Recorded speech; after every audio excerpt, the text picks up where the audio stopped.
हाय children, आज हम part 4th lesson कौन पाठ और यह एक कविता पाठ है और कविता पाठ आज हम पढ़ेंगे। और कविता पाठ के पहले आपको यह चित्र देखना है और यह चित्र हमें कुछ संदेश देता है। और यहाँ पर दो बच्चे हैं और लड़का लड़की और दो बच्चे ऐसा दिमाग में कुछ सोच रहा होगा दोनों, और किसके बारे में, और इंद्रधनुष और पर्वत, नदियाँ, पशु पक्षी, पेड़ पौधे, आकाश और इनके बारे में इसके मन में जो दिमाग में कुछ सोच आ रही है। और यहाँ लड़की भी सूर्योदय होता ये सूरज के बारे में और नदी और पेड़ पौधे, बादल और इनके बारे में भी सोच कर रही है। और ये चित्र में आपको प्रकृति के बारे में, वर्णन के बारे में है और चित्र में क्या क्या दिखाई दे रहा है चित्र में मैं बताइए। और लड़का लड़की दोनों सोच रही है और कुछ उनके दिमाग में प्रकृति के बारे में, किसके बारे में, प्रकृति के बारे में जो कुछ सोच है। और प्रकृति माने क्या है, नेचर है। और नेचर में हम देखें तो कई तरह के चेंजेस आते रहते हैं और उन चेंजों के पीछे और क्या हो रहा है और ये सब कौन कर रहे हैं। और ऐसे विचार अपने में निकलते आने लगते हैं। और यहाँ पर भी दो बच्चे అంటే ఇద్దరు పిల్లలు కూడా ప్రకృతి గురించి ఆలోచిస్తున్నారు. దేని గురించి ఆలోచిస్తున్నారు? ప్రకృతి గురించి. ప్రకృతిలో జరిగే మార్పులు ఎలా వస్తున్నాయి, ఒకవేళ సూర్యుడే లేకపోతే ఏమయ్యేది, ఈ పర్వతాలు లేకపోతే ఏమయ్యేవి, ఈ పువ్వులు ఇవన్నీ కూడా లేకపోతే మనకు ఈ సంతోషం, ఈ ఆనందం ఎలా కలిగేవి, ఎవరిచ్చేవాళ్ళు, ఇవన్నీ కూడా ఆలోచనలు ఆ పిల్లలలో కలుగుతున్నాయి అన్నమాట. అయితే ఇక్కడ ఈ పాఠం నుంచి కౌన్ అనే క్వశ్చన్ రేజ్ అవుతుంది. కౌన్ అనే క్వశ్చన్ రేజ్ అవుతుంది కాబట్టి ఇక్కడ కౌన్ అనంటే ఎవరు ఏం చేస్తున్నారు, ఒకవేళ ఎవరు లేకపోతే ఏం జరుగుతుంది అని ఇక్కడ మనం చూద్దాం. చూడండి, ఇక్కడ బాదలు ఉంది అంటే మేఘాలు ఉన్నాయి, చెట్లు పక్షులు ఉన్నాయి. ఇక్కడ చెట్లు, ఉదయించే సూర్యుడు, ఇక్కడ నది, ఇక్కడ ఇది నదియే, ఇది నది. నెక్స్ట్ పర్వతాలు ఉన్నాయి, చెట్లు, నెక్స్ట్ ఇది చందమామ, నెక్స్ట్ చెట్లు ఉన్నాయి. ఇక్కడ రెయిన్బో ఉంది, దీన్ని ఇంద్రధనుష్ అంటారు. ఏమంటారు? ఇంద్రధనుష్ అంటారు. ఇవన్నీ కూడా పర్వతాలు, పక్షులు, ఇవన్నీ కూడా ఇది జర్నీ అంటే ఇది సెలయేర్లు, వాటర్ ఫాల్స్ అంటాం కదా, అదే అన్నమాట. నెక్స్ట్ ఇక్కడ ఫ్లవర్స్ ఉన్నాయి. అంటే ఇవన్నీ గురించి ఒక క్వశ్చన్ అన్నమాట. అంటే ఇవన్నీ గురించి క్వశ్చన్ कौन क्वेश्चन क्या क्या क्वेश्चन कर रहे हैं ये बच्चे देखेंगे. अगर न होता चांद रात में, अगर न होता चांद रात में हमको दिशा दिखाता कौन. अगर if there is no moon, who will show directions at night. అంటే ఏమంటుంది, మామూలుగా అయితే ఒకవేళ చందమామనే రాత్రి లేకపోతే మనకి డైరెక్షన్స్ ఎవరు చూపించేవారు. మనము టార్చ్ లేకుండా వెళ్తున్నాం బయటకి అంటే అర్థమేంటి, అక్కడ మూన్ ఉన్నారు. ఆ మూన్ మనకి లైటింగ్ ఇస్తుంది నైట్లో. ఆ లైటింగ్ వల్ల మనము డైరెక్షన్స్ ఇటు ఇది నార్త్, సౌత్, వెస్ట్, ఈస్ట్ అని మనము గెస్ చేయగలుగుతున్నాం రాత్రి. ఒకవేళ చందమామే లేకపోయింటే ఇంకా మనకు డైరెక్షన్స్ ఎవరు చెప్పేవాళ్ళు, ఎవరు చూపించేవాళ్ళు అని ఒక డౌట్ అన్నమాట. రాత్రి చందమామనే కనుక లేకపోతే మనకి డైరెక్షన్స్ ఎవరు చూపించేవాళ్ళు. दिशा कौन दिखाते थे, कौन दिखाता. रात में चांद नहीं है और अमावस्या के दिनों में चांद नहीं रहता है और उस समय में हमें रास्ता में जाना बहुत मुश्किल होता है क्योंकि रात में कुछ नहीं दिखता।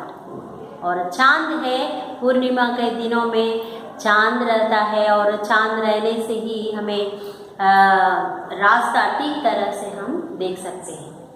इसलिए अगर चांद नहीं तो रात में दिशा कौन दिखाता है, ऐसा सोच रहा है लड़का। अगर न होता सूरज दिन को सोने सा चमकाता कौन, अगर न होता सूरज दिन को, और रात में तो चांद रहता है और दिन में कौन रहता है, सूरज। दिन में कौन रहता है, सूरज रहता है। अगर सूरज नहीं है, हमें ऐसा दिन ऐसा चमकने वाला, चमकाने के लिए जो रोशनी देने वाला और जो ब्राइटनेस लाने वाला कौन हो सकता है। कौन सोच रहा है ये प्रश्न, बच्चे सोच रहे हैं, क्योंकि उनके लिए जानकारी कम रहती है, इसलिए इनके बारे में सोचे तो फुल डाउट्स आ रहे हैं। हम जानते हैं और सूरज नहीं तो, और सब मानने की बात है, क्योंकि सूरज नहीं तो दिन चमकता ही नहीं और चांद नहीं तो रात कुछ दिखता भी नहीं। అంటే రాత్రి కనుకలే రాత్రి చందమామ లేకపోతే చీకటే ఉండిపోతుంది మొత్తం, అసలు ఏమీ కూడా కనిపించదు. అదేవిధంగా సూర్యుడు లేడనుకో, అప్పుడు ఈ డే అంతా ఇలా బ్రైట్గా ఎలా కనపడుతుంది అని ఇలా క్వశ్చన్ ఎవరికైనా అనిపిస్తుంది. కానీ నేచర్ యొక్క సీక్రెట్ అంత గ్రేట్గా మనకు తెలియాలి. అర్థమవుతుందా మనకి? अगर न होता सूरज दिन को, अगर न होता सूरज नहीं है और ऐसा दिन चमकता है नहीं, ऐसा ब्राइट रहता है नहीं. అంటే ఇలా వెలుతురు కనపడుతుందా, ఒకవేళ సూర్యుడు లేడు, ఒక్కోసారి మనకు వర్షం పడుతుంది, అప్పుడు సూర్యుడు వస్తాడా, రాడు. అప్పుడు ఇంత బ్రైట్గా అసలు ఉండదు. ఎలా ఉంటుంది, చీకటిగా ఉంటుంది. ఒక్కొక్కసారి చందమామ రాడు, ఎందుకు, అమావాస్య రోజులు చందమామ కనబడడు కాబట్టి అప్పుడు బయట చీకటిగా ఉంటుంది, ఏ దారులు కూడా మనకి కనపడవు. ఒకవేళ పౌర్ణమికి దగ్గరగా ఉంటే బయట లైట్స్ అన్నీ ఆఫ్ చేసినప్పటికీ కూడా వెలుతురు చాలా ఎక్కువగా కనపడుతుంది, మనకి దారులు క్లియర్గా కనపడుతుంది. అట్లా అగర్ న హోతి నిర్మల్ నదియా, అగర్ న హోతి నిర్మల్ నదియా. నిర్మల్ నదియా అంటే ఏంటి? నిర్మల్ అంటే స్వచ్ఛమైన, ఫ్రెష్. నది అంటే రివర్స్. ఒకవేళ నదులే లేకపోతే, ఫ్రెష్ రివర్స్ లేకపోతే, जग की प्यास बुझाता कौन, जग की, जग माने क्या है, जग माने क्या है, वर्ल्ड. ఈ ప్రపంచానికి ఇంకా ఈ ప్రపంచం యొక్క దాహాన్ని ఎవరు తీరుస్తారు అంటే, అందరు దాహాన్ని మనకు ఈ నదులు తీరుస్తాయి. ఒకవేళ ఈ నదుల వల్ల వాటర్ ఉండడం వల్ల ఏమవుతుంది, మనకు తాగడానికి నీళ్లు దొరుకుతున్నాయి. ఒకవేళ ఈ నదులే లేకపోతే మన దాహాన్ని, మొత్తం ప్రపంచంలో ఉన్న అందరి దాహాన్ని ఎవరు తీరుస్తారు, ఎవరు మనకు నీళ్లు తాగడానికి ఇస్తాయి అని క్వశ్చన్ అన్నమాట. ప్యాస్ అంటే ఏంటి, దప్పి. ప్యాస్ అంటే దప్పి, ప్యాస్.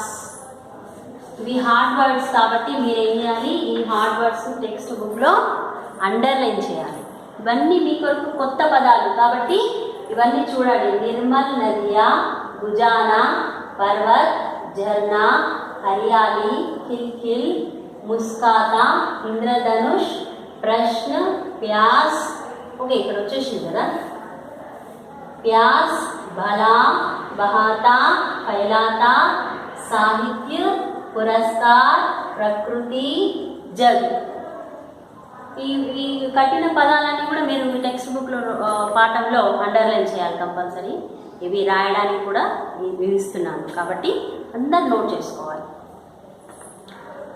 అగర్ న హోతి నిర్మల్ నదియా, ఒకవేళ నదులు కనుక లేకపోతే ఈ ప్రపంచంలో ఉన్న వాళ్ళ దాహాన్ని ఎవరు తీర్చేవాళ్ళు అంటే, నదులన్నీ కూడా ఇంకిపోయి భూమిలోకి వెళ్ళి మనకు కావాల్సిన నీళ్ళని మళ్ళీ మనం బోర్ ద్వారానో నల్ల ద్వారా ఏదో బోర్ ద్వారా బావిల ద్వారా మనం తీసుకుంటున్నాం. నదిలో నీళ్ళు కూడా చాలామంది తాగుతుంటారు. కాబట్టి మనకి కావాల్సిన నీటిని ఒకవేళ నదులే లేకపోతే ఎవరు ఇచ్చేవాళ్ళు ఒకవేళ ఈ జగత్తు యొక్క దాహాన్ని ఎవరు తీర్చేవాళ్ళు అని ఇక్కడ క్వశ్చన్. అగర్ న హోతే పర్వత్ మీఠే జర్నే బలా బహాతా కౌన్. అగర్ న హోతే పర్వత్, పర్వత్ అంటే మౌంటైన్స్, పర్వత్ కనుక లేవు, అసలు పర్వతాలు అనేటివి లేవు. అలాంటప్పుడు ఈ జర్నీ అంటే ఏంటి? వాటర్ ఫాల్స్ ఉంటాయి కదా, జర్నీ ఎట్లా పాస్ అవుతుంటాయి వాటర్? ఆ మౌంటైన్స్లో నుంచి పడుతూ ఉంటాయి కింద. ఇక్కడ చూసారా, మౌంటైన్స్ నుంచి. ఒకవేళ ఈ మౌంటైన్సే లేవనుకోండి, ఈ జర్నీ ఎక్కడి నుంచి వస్తున్నాయి? రావు, మామూలుగా వాటరే పాస్ అయిపోతుంటాయి, సేమ్ రివర్ లాగా. కానీ ఒకవేళ పర్వతాలు కనుక లేకపోతే వాటర్ నదుల్లాగా వెళ్ళిపోతాయి. కానీ పర్వతాలు కనుక ఉంటే ఆ వాటర్ ఇట్లా వాటర్ ఫాల్స్ లాగా చూడడానికి అందంగా మనం కూడా వెళ్ళి అక్కడ ఎంజాయ్ చేసేలా కనపడుతుంది. అంటే ఒకవేళ పర్వతాలు అనేవి లేకపోతే ఈ వాటర్ ఫాల్స్ కూడా ఉండేవి కావు కదా అని చెప్తున్నాను. అగర్ న హోతే పేడ్ భలా ఫిర్, అగర్ న హోతే పేడ్ భలా ఫిర్. ఒకవేళ పేడ్ అంటే చెట్లు కనుక లేకపోతే అప్పుడు ఏమయ్యేది? హరియాలి ఎలా స్ప్రెడ్ అయ్యేది? హరియాలి కనిపించేది కాదు. హరియాలి అంటే ఏంటి? పేడ్ పౌధోं का సమూహం, అంటే చెట్లు అన్నీ ఒకే దగ్గరగా ఉన్నట్టయితే దాన్ని హరియాలి అంటాం, అంటే గ్రీనరీ అంటాం.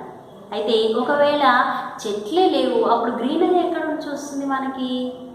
అగర్ पेड़ नहीं है फिर हमें ऐसा हरियाली कहाँ दिखती है? नहीं दिखती. और हरियाली देखने से हमें क्या लाभ है? हरियाली देखने से मन को आनंद మిల్తా హే. అంటే హరియాలి అనేది మనము చూసినప్పుడు చాలా హ్యాపీగా ఫీల్ అవుతాం. గ్రీనరీగా చూసినప్పుడు మన మనసుకి చాలా హ్యాపీగా అనిపిస్తుంది. అందుకని ఒకవేళ చెట్లే లేవనుకో అప్పుడు ఆ హరియాలి ఎక్కడి నుంచి వస్తుంది, ఆ పచ్చదనం ఎక్కడి నుంచి వస్తుంది అని అడుగుతున్నాను. అగర్ న హోతే ఫూల్ బతావో, అగర్ న హోతే ఫూల్ బతావో. ఒకవేళ కనుక పువ్వులు అనేవి లేకపోతే కిల్ కిల్ కర్ ముస్కాతా కౌన్. కిల్ కిల్ కర్ ముస్కాతా అంటే కిలకిల నవ్వు అని నవ్వేవాళ్ళు ఎవరు? ఇప్పుడు పువ్వులు గమనించండి మీరు, చూడడానికి అందంగా ఉంటాయి. ఒక పద్యంలో ఇచ్చారు కూడా, పువ్వులను చూసి నువ్వు నవ్వడం నేర్చుకో. ఎప్పుడు మనకు పువ్వు ఒక మంచి నవ్వుని ఇస్తున్నట్టుగా మనకు కనపడుతుంది. అందుకే మనం పువ్వుని చూడగానే మనసు చాలా ఆనందపడిపోయి దాన్ని చూడగానే మనకు ఆటోమేటిక్గా మన ఫేస్లో నుంచి నవ్వు వచ్చేస్తుంది. అట్లా పువ్వులను చూసి మనం నవ్వడం నేర్చుకుంటున్నాం. అట్లాగే ఒకవేళ పువ్వులనే లేకపోతే మనకి నవ్వించే వాళ్ళు ఎవరు కదా? మొగ్గలు ఈ పువ్వులు వచ్చిన తర్వాత మనం వాటిని చూసి ఒక్కసారిగా చూడగానే పువ్వు ఎంత బాగున్నాయనో ఇలా హ్యాపీగా ఫీల్ అవుతాం. ఒకవేళ పువ్వులే లేవనుకోండి మనకు నవ్వడం ఎక్కడి నుంచి వస్తుంది కదా? నెక్స్ట్, అగర్ న హోతే బాదల్ నగుమే. అగర్ న హోతే బాదల్, బాదల్ అంటే ఏంటి? క్లౌడ్స్. ఒకవేళ ఆకాశంలో క్లౌడ్స్ లేవు ఏమవుతుంది? ఇంద్రధనుష్ రచ్ పాతా కౌన్. ఇంద్రధనుష్ అనేది ఎవరు ఫామ్ చేస్తారు? ఒకవేళ మబ్బులు లేవు, తర్వాత మేఘాలు లేవు, అప్పుడు ఏమవుతుంది? మనకి ఈ రెయిన్బో ఎక్కడి నుంచి వస్తుంది? ఆ మబ్బుల మధ్యలో నుంచి కనపడుతుంది కదా. ఒకవేళ ఆ మబ్బులే లేవనుకోండి, ఇంద్రధనుష్ అంటే ఆ రెయిన్బో ఫామ్ అవ్వడానికి ప్లేస్ ఎక్కడ ఉంటుంది? క్లౌడ్స్ లేనప్పుడు. బాధలు అంటే ఏంటి? క్లౌడ్స్. ఆ క్లౌడ్సే లేవనుకోండి సపోజ్, ఆ రెయిన్బో ఫామ్ అవుతుందా? కాదు. కాబట్టి ఒకవేళ ఆ రెయిన్బో కనుక రావాలంటే ఖచ్చితంగా మేఘాలు ఉండాలి. అగర్ यदि बादल नहीं है आकाश में और आकाश में इंद्रधनुष कैसे आता है? नहीं आ सकता, क्योंकि बादलों के सहारे ही इंद्रधनुष आ जाता है. बादल ही नहीं है और इंद्रधनुष भी नहीं आएगा. अगर न होते हम तो बोलो, ये सब प्रश्न उठाता कौन? अगर न होते हम तो बोलो. ఒకవేళ మేము గనక లేకపోతే ఇవన్నీ ప్రశ్నలు ఎవరు అడిగేవారు? ఎవరు అడిగేవారు కదా. ఎందుకంటే ఇలాంటి ప్రశ్నలన్నీ కూడా ఆ ఇద్దరు పిల్లలకి వచ్చాయి. ఆ ఇద్దరు పిల్లలకే కాదు, మనకు కూడా అప్పుడప్పుడు ఒకవేళ ఈ నదులే లేకపోతే ఈ ప్రపంచ దాహాన్ని ఎవరు తీర్చేవాళ్ళు? ఈ పువ్వులే లేకపోతే నవ్వులు ఎలా నేర్చుకునేవాళ్ళం? ఈ మేఘాలే లేకపోతే ఇంద్రధనుష్ ఎక్కడిది, చందమామే లేకపోతే రాత్రి వెలుతురు ఎక్కడిది, సూరజ్ రాకపోతే ఇంత వెలుతురు మనం చూసేవాళ్ళమా? తర్వాత ఈ చెట్లు అనేవి లేకపోతే గ్రీనరీ ఎక్కడి నుంచి వచ్చేది మనకి? ఒకవేళ మౌంటైన్స్ లేవు, మనము వాటర్ ఫాల్స్ చూసేవాళ్ళమా? లేదు. అట్లా రకరకాల ప్రశ్నలు మన మైండ్లో వస్తుంటాయి. అదేవిధంగా ఇక్కడ పిల్లలకి ఈ నేచర్ గురించి చాలా క్వశ్చన్స్ వచ్చాయన్నమాట. అర్థమవుతుందా? అయితే ఇక్కడ మీకు ఒకసారి పోయిం చదువుతాను, చూడండి. अगर न होता चांद रात में हमको दिशा दिखाता कौन, अगर न होता सूरज दिन को सोने सा चमकाता कौन, अगर न होता चांद रात में हमको दिशा दिखाता कौन, अगर न होता सूरज दिन को सोने सा चमकाता कौन, अगर न होती निर्मल नदियाँ जग की प्यास बुझाता कौन, अगर न होते पर्वत मीठे झरने भला बहाता कौन, अगर न होते पेड़ भला फिर हरियाली फैलाता कौन, अगर न होते फूल बताओ खिल खिल कर मुस्काता कौन, अगर न होते बादल, अगर न होते बादल, बादल माने क्या है? क्लाउड्स, अगर न होते बादल नभ में, नभ माने क्या है? आकाश। और ये शब्द को रेखांकित करना है, बुक में अंडरलाइन करना है। अगर न होते बादल नभ में इंद्रधनुष रच पाता कौन, इंद्रधनुष रच पाता कौन, अगर न होते हम तो बोलो ये प्रश्न उठाता कौन। ఈ కఠిన శబ్ద చూడండి ఒకసారి. నిర్మల్ నదియా, భుజానా, పర్వత్, झरना, हरियाली, खिलखिल, मुस्काता, इंद्रधनुष, प्रश्न, प्यास, भला, बहाता, फैलाता, సాహిత్య. సాహిత్యం అంటే ఏంటి? లిటరేచర్. సాహిత్యం అంటారు చూడండి, కవుల గురించి రచనల గురించి మనకి ఇన్ఫర్మేషన్ ఇస్తారు, దాన్ని సాహిత్యం అంటారు, దాన్ని సాహిత్యం అంటారు. పురస్కారం అంటే ఏంటి? అవార్డ్స్. ఎవరైతే బాగా అవార్డ్స్ వస్తుంటాయో అంటే మంచి రచనలు చేసినందుకు అవార్డ్స్ ఉంటాయి కదా, దాన్ని పురస్కారం అంటారు. ప్రకృతి అంటే నేచర్. జగ్ మీన్స్ వరల్డ్, బాదల్ మీన్స్ క్లౌడ్స్, నబ్ మీన్స్ స్కై. అయితే ఈ పద్యాన్ని ఎవరు రాశారట చూద్దాం. ఇక్కడ కవి పరిచయం ఉంది. ఇది కవితా పాఠం. అంటే ఎలాంటి పాఠం? ఇది స్టోరీ కాదు కదా, స్టోరీ కాదు, లేకపోతే ఒక నాటకం కాదు, కన్వర్జేషన్ కాదు కదా. అయితే ఇదేంటి? ఒక కవిత. కవి ఇక్కడ ఉన్నారు చూడండి, చూసారా? అయితే కవి కా నామ్ బాల్ స్వరూప్ రాహి. కవి కా నామ్ క్యా హై? బాల్ స్వరూప్, బాల్ స్వరూప్ రాహి. అంటే బాల్ స్వరూప్ రాహి గారు ఈ కవితని రాశారనమాట. ఎవరు రాశారు? కౌన్ కవి. ఎవరు? కౌన్ కవిత రాసింది ఎవరు? బాల్ స్వరూప్ రాహి. జీవన్ కాల్, అతను బర్త్ ఇచ్చాడు, డెత్ ఇవ్వలేదు. జీవన్ కాల్ అంటే మామూలుగా ఎప్పుడు పుట్టారు అతను? 1936, 1956 में इनका जन्म हुआ. और रचनाएं क्या है? रचना అంటే ఏంటి? అతను రాసిన రచనలు. సూరజ్ కా రథ్, అతను రాసిన రచనల పేరేంటి? సూరజ్ కా రథ్. పురస్కార్ అంటే ఆయనకి అవార్డ్స్ ఏమొచ్చాయి? పురస్కార్. కై బాల్ సాహిత్య పురస్కార్, చాలా బాల సాహిత్యానికి చెందిన, అంటే పిల్లలకి ఎక్కువగా ఇష్టపడే బాలగీతాన్ని ఎక్కువగా రచించేవాడు అనమాట. కాబట్టి అతనికి మంచి బాల సాహిత్యం నుంచి, అంటే పిల్లలకి సంబంధించిన కవితలు రచనలు చేయడం వల్ల వచ్చే అవార్డ్స్ అన్నీ కూడా అతనికి చాలా ఎక్కువగా దొరికాయి. అంటే అతన్ని ఆ బిరుదుతో సత్కరించారనమాట, హానర్ చేశారు. ఎందుకంటే పిల్లలే ఎక్కువగా రాసేవాడు. ఇలాంటి పాటలన్నీ కూడా ఎక్కువగా అతన్ని రచనలో ఉండేవి. कवि का नाम क्या है? बाल स्वरूप राही। और जन्म कब हुआ? 1956 में हुआ। और रचना क्या है इनकी रचना? सूरज का रथ। सूरज का रथ। పురస్కారం ఏమున్నాయి? బాల్ సాహిత్య పురస్కార్. సాహిత్యం అంటే ఏం చెప్పాను? లిటరేచర్. ఈ వర్డ్స్ని మీరు ఇప్పుడు బుక్లో అండర్లైన్ చేయాలి. దీనికి తగిన మీనింగ్స్ నేను ఇప్పుడు మీకు ఇస్తాను కాబట్టి నోట్ చేసుకోండి.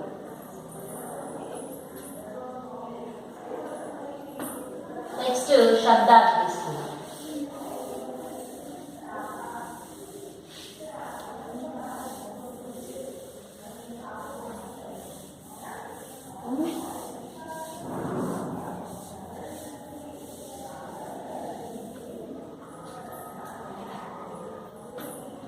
ఏంటి శబ్ద మీనింగ్స్ హిందీ టు హిందీ. చాంద్. చాంద్ అంటే చంద్రుమా.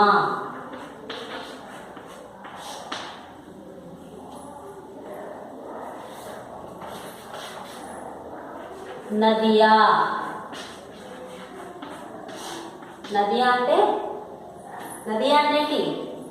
రివర్స్ కదా. హిందీలో ఏమంటారు? సరిత అని కూడా అంటారు. సరిత అని పేరు ఉన్నవాళ్ళు ఉంటారు కదా. సరిత అంటే అర్థం ఏంటి? నది అనమాట.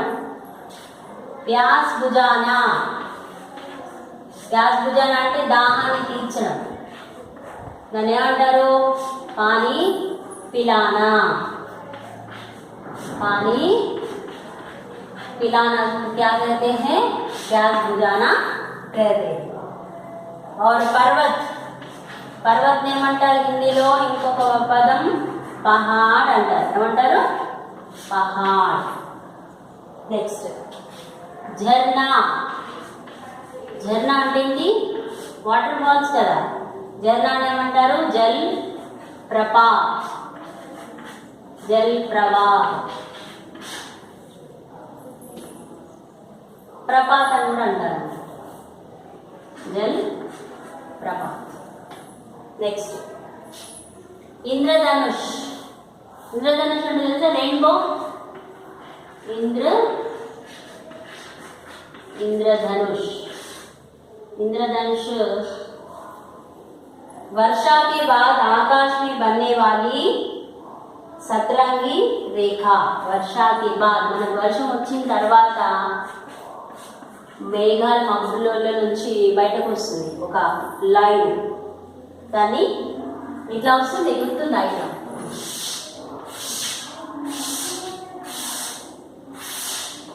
ఎన్ని కలర్స్ ఉంటాయి దీంట్లో? 7. 1 2 3 4 5 6 7. ఇట్లా 7 కలర్స్ మనకి రెయిన్బో కనపడుతుంది. ఎప్పుడు? రెయిన్ అయిపోయిన తర్వాత, వర్షం అయిపోయిన తర్వాత. వర్షా కే బాద్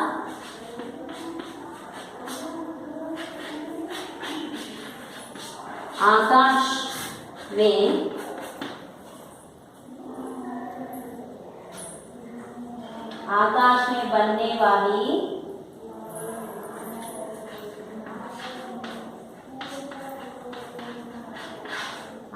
में बनने वाली సతరంగి రేఖ. సతరంగి అంటే ఇట్లా క్రాస్లో ఉన్నాయన్నమాట. సతరంగి రేఖ మీన్స్ లైన్. ఓకే. నెక్స్ట్ హరియాలి. హరియాలి అంటే ఏంటి? గ్రీనరీ కదా. हरियाली मीन्स पेड़ पौधों का समूह. पेड़ पौधों का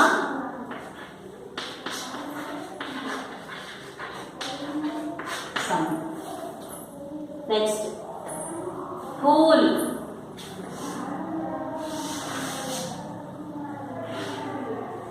फूल అనేది పుష్పం.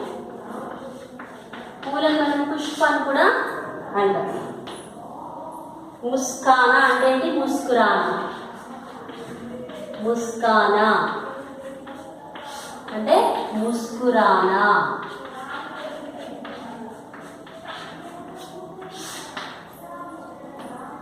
బాదల్ అంటే మనం ఏమనొచ్చు? మేఘాలు కదా. హిందీలో కూడా మేఘ అంటాం. నెక్స్ట్ నభ అంటే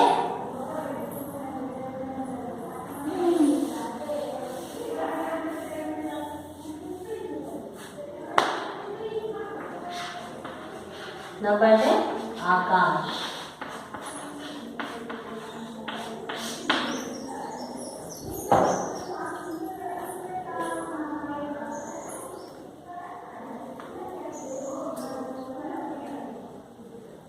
జగ్ అంటే దునియా. ఇంకోటి సంసారం అని కూడా అంటాం. సంసారం అంటే తెలుగులో వేరే మీనింగ్ వస్తుంది, హిందీలో సంసారం అనేది ప్రపంచం. నెక్స్ట్ పేరుని మనం ఏమనొచ్చు, ఇంకా వృక్ష అనొచ్చు కదా.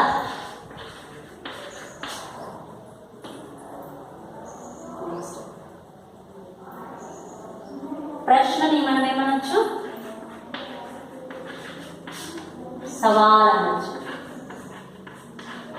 సవాलों का जवाब दो అంటే ప్రశ్నों का जवाब दो అన్నమాట. చూడండి శబ్దార్థంలో चांद मीन्स चंद्रमा, नदिया सरिता, प्यास बुझाना मीन्स पानी पिलाना, पर्वत मीन्स पहाड़, झरना मीन्स जलप्रपात और इंद्रधनुष मीन्स वर्षा के बाद आकाश में बनने वाली सतरंगी रेखा, हरियाली मीन्स पेड़ पौधों का समूह, फूल मीन्स पुष्प, मुस्काना मीन्स मुस्कुराना, बादल मीन्स मेघ, नभ मीन्स आकाश, जग मीन्स दुनिया संसार, विश्व కూడా అంటారు. ఓకే, పేడ్ మీన్స్ వృక్ష, ప్రశ్న మీన్స్ సవాల్. అయితే ఈ పద్యం మీకు అర్థమైంది అనుకుంటా.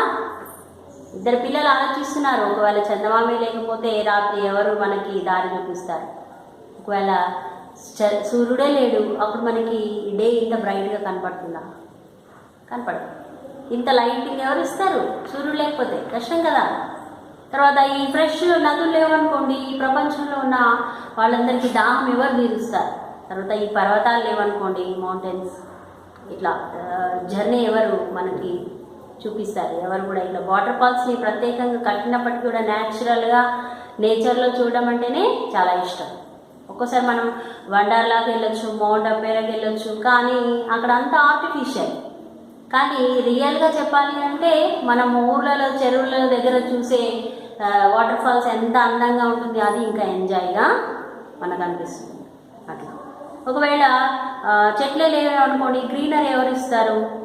పువ్వులే లేవు మనకి, నవ్వు ఎవరిని ఎత్తారు?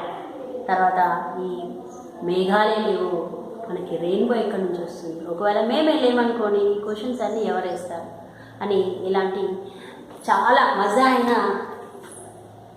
కవిత మనం ఇక్కడ చూసాం. కవిత అంటే పోయం కదా.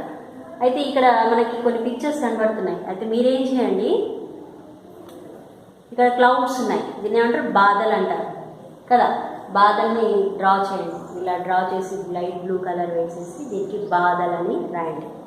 నెక్స్ట్ ఇక్కడ ట్రీ ఉంది, ట్రీ డ్రా చేయండి, దాని కింద పేడ్ అని రాయండి. సూరజ్ ఉంది ఇక్కడ,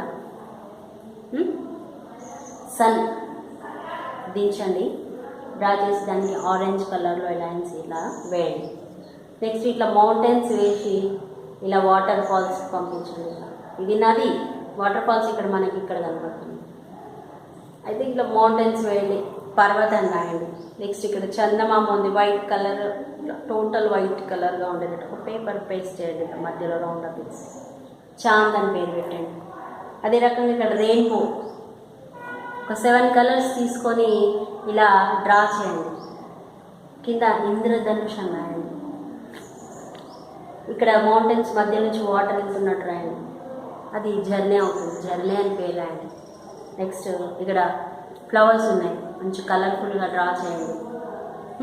చేసి దానికి పూల్ అని పేరు పెట్టండి. అలా ఒక 4-5 పిక్చర్స్ ఒక పేజీలోనే వచ్చేటట్టు డ్రా చేయండి, అందంగా కలర్ చేయండి. చూడడానికి మనకు కూడా ఆనందంగా ఉంటుంది, నేచర్ని మనం కూడా ఎంజాయ్ చేసినట్టుగా అనిపిస్తుంది. కాబట్టి పిల్లలు రేపు నెక్స్ట్ క్లాస్లో మనము ఈ పాఠానికి సంబంధించిన ప్రశ్నల్ని మనం చదువుకుందాం. అంతవరకు ఈ పద్యాన్ని బాగా చదవండి. ఫస్ట్ ఇచ్చిన కఠిన పదాలు ఉన్నాయి కదా, దానికి అండర్లైన్ చేయండి బుక్లో. ఇవేమో మీనింగ్స్ కూడా సపరేట్గా రాసేసుకోండి. ఓకే, నెక్స్ట్ క్లాస్లో మళ్ళీ కలుద్దాం.